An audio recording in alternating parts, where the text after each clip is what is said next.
எதிரே அமர்ந்திருக்கின்ற தாய்மார்கள் உங்கள் அனைவருக்கும் முதலில் நன்றி கலந்த வணக்கத்தை தெரிவித்துக் கொண்டு, நாட்டில் என்ன நடக்கிறது, என்ன நாட்டை எந்த அளவிற்கு ஒரு பாதுகாப்பு கேடயமாக இன்றைக்கு நம்மை பாதுகாத்து வருகின்ற தமிழ்நாட்டினுடைய முதலமைச்சர் அவர்கள் தினந்தோறும் ஒவ்வொரு திட்டங்களின் மூலமாக இந்த நாட்டினுடைய வளர்ச்சிக்காகவும் இந்த நாட்டினுடைய பாராட்டையும் போற்றுதலையும் பெறுகின்ற அளவில் குறிப்பாக தாய்மார்களுடைய உள்ளத்தில் தமிழ்நாட்டினுடைய முதலமைச்சர் அவர்கள் எண்ணற்ற திட்டங்களின் மூலமாக இந்த நாடு மிகப்பெரிய அசுர வளர்ச்சி பெற்றுக் கொண்டிருக்கிறது.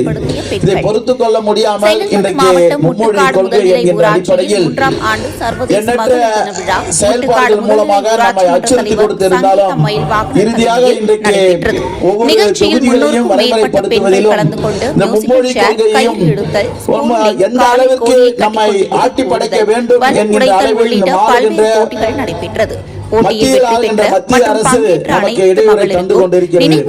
இதையெல்லாம் திராவிட முன்னேற்ற கழகத்தின் முன்னாள் முதல்வர் தலைவர் கலைஞர் அவர்கள் வெளியில் வந்த தமிழ்நாட்டினுடைய முதலமைச்சர் இதையெல்லாம் பொருட்படுத்தாமல் இந்த நாட்டினுடைய தமிழ் மண்ணையும் நாட்டு மக்களுக்கு எந்தவித இடையூறு வந்தாலும் அதை கேட்கின்ற ஒரு முதல்வராக நம்முடைய கழக தலைவராக இருந்து கொண்டிருக்கின்றார் தமிழ்நாட்டினுடைய முதலமைச்சர் அவர்கள். ஆகவேதான் இன்றைக்கு அனைத்து கட்சி தலைவர்களையும் அழைத்து இதற்காக மிகப்பெரிய ஆளுமை உள்ளவராக இன்றைக்கு நம்முடைய தமிழ்நாட்டில் இருக்கின்ற நம்மை ஏற்றுக்கொள்ளக்கூடாத ஒரு கட்சிகள் கூட இன்றைக்கு கூப்பிட்டு ஒரு அரவணைத்து அனைத்து நிலைகளிலும் அவர்களுடைய ஆலோசனைகளை பெற்று இந்த தமிழ்நாட்டை ஒரு கேடயமாக காப்பாற்றிக் கொண்டிருக்கின்றார். இது மட்டுமல்ல, இங்கு இருக்கின்ற பக்கத்தில் இருக்கின்ற மாநிலங்களில் இருக்கின்ற அந்த முதலமைச்சர்களையும் அங்கு இருக்கின்ற கழகத்தினுடைய செயல்பாடுகளை எடுத்துச் செல்கின்ற வகையில் அதற்கு இன்றைக்கு அமைச்சர் பெருமக்களை அழைத்து அவர்கள் எல்லாம் ஒருங்கிணைக்கின்ற ஒரு மாபெரும் பணியை தமிழ்நாட்டினுடைய முதலமைச்சர் செய்து கொண்டிருக்கின்றார். ஆகவே எந்த விதத்திலும் தமிழ்நாட்டுக்கு இடர்பாடுகள் வந்தாலும் அதை கேட்கின்ற ஒரு தலைவராக, அதை துணிவோடு இரும்பு கரம் கொண்டு அடக்குகின்ற ஒரு தலைவரை நாம் பெற்றிருக்கின்றோம். தமிழ்நாடு மிகப்பெரிய அசுர வளர்ச்சி பெற்றுக் கொண்டிருக்கிறது. இந்த நிகழ்வில் இன்றைக்கு 2 நாள் சட்டமன்றம் நடைபெற்றிருக்கிறது. 2 நாளிலும் இன்றைக்கு ஒவ்வொரு நிதிநிலை அறிக்கையிலும் சிறப்பான திட்டங்களை தந்து கொண்டிருக்கின்றார். 5வது நிதிநிலை அறிக்கை இன்றைக்கு நேற்று தாக்கல் பண்ணதில் கூட நாம் சார்ந்திருக்கின்ற இந்த OMR சாலை, ECR சாலையை எல்லாம் இணைக்கின்ற அளவிற்கு இன்றைக்கு மிகப்பெரிய போக்குவரத்தை இன்றைக்கு போக்குகின்ற வகையில் 14.2 கிலோமீட்டர் தூரத்திற்கு 2100 கோடியை ஒதுக்கி இன்றைக்கு மிகப்பெரிய அளவில் போக்குவரத்து நெரிசலுக்கு வித்திட்டவர் தமிழ்நாட்டினுடைய முதலமைச்சர்.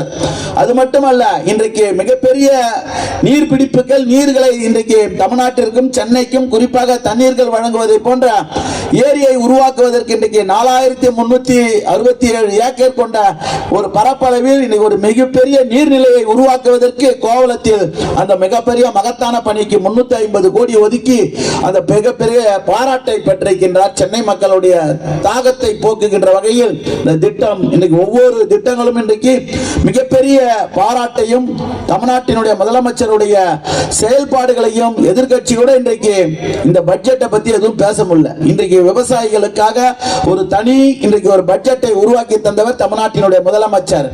எந்த விதமான எதிர்பார்ப்புகளையும் நீண்ட நாட்களான கோரிக்கைகளை நிறைவேற்றி தந்து கொண்டிருக்கின்ற தமிழ்நாட்டினுடைய முதலமைச்சருடைய இவ்வளவு வலுவாக ஒரு ஆட்சியை நடத்தி கொண்டிருக்கின்றார். ஒவ்வொரு திட்டங்களுக்கும் இப்படி பெயர் சூட்டுகிறார் என்று பொறாமையில் இன்றைக்கு எதிர்கட்சிகள் என்ன செய்வது என்று திக்கு திசையின்றி இன்னைக்கு ஓடிக்கொண்டிருக்கின்றார்கள். அதற்காக மத்திய அரசு இங்கே சொல்லுவாங்க இது கூட காண இன்னைக்கு விஜய்க்கு வந்து இன்றைக்கு போலீஸ் அதற்காக பாதுகாப்பு தருகின்ற அளவில் இன்றைக்கு நம்மை எப்படியாவது ஒடுக்கிவிட வேண்டும், திராவிட முன்னேற்ற கழகத்தினுடைய ஆளுமையை அடக்கிவிட வேண்டும் என்று பல அச்சுறுத்தல்களை இருந்தாலும் தமிழ்நாட்டினுடைய முதலமைச்சருக்கு நம்ம போன்ற இளைஞரணியினுடைய தம்பி காவி தியாகராஜனை போன்றவர்கள் எல்லாம் இன்றைக்கு இது போன்ற கூட்டங்களை நடத்தி ஒன்றிய அரசை எந்த அளவிற்கு நம்மை வஞ்சிக்கிறது, எல்லா விதத்திலும் நமக்கு பணம், பள்ளி மாணவர்கள் கூட விளையாடுகின்ற இந்த அரசை எதிர்க்கின்ற வகையில் மும்மொழி கொள்கையாக இருந்தாலும் அது இன்றைக்கு கொண்டு வருகின்ற ஒவ்வொரு திட்டங்களையும் இந்த தமிழ்நாட்டு மக்கள் ஏற்றுக்கொள்ளாத திட்டங்களை எதிர்க்கின்ற தலைவரை நாம் பெற்றிருக்கின்றோம். அவர் பின்னால் வழிநடத்துவோம். இந்த தமிழ்நாட்டினுடைய முதலமைச்சருடைய கரத்தை வலுப்படுத்துகின்ற வகையில் இந்த நிகழ்ச்சியை ஏற்பாடு செய்து நடத்தி கொண்டிருக்கின்ற காவி தியாகராஜன் அவர்களை உங்களின் சார்பாகவும் என் சார்பாகவும் பாராட்டி விடைபெறுகிறேன். நன்றி.